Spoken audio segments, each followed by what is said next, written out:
Ever feel lost in a sea of numbers, trying to figure out if your business is actually making money?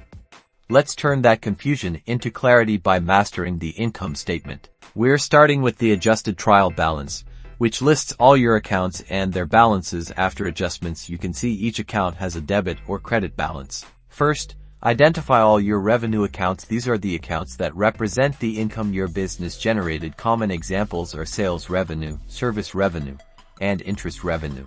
Next, find all your expense accounts. These are the costs incurred to generate revenue. Look for accounts like cost of goods sold, salaries expense, rent expense, utilities expense, and depreciation expense. Now, let's build the income statement.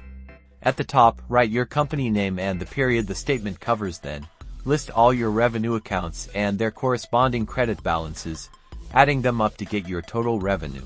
Under the revenue section, list all your expense accounts and their corresponding debit balances. Add all of these up to calculate your total expenses. Finally, calculate your net income or net loss. Subtract your total expenses from your total revenue. If the result is positive, you have a net income. If it's negative, you have a net loss. And there you have it. A completed income statement.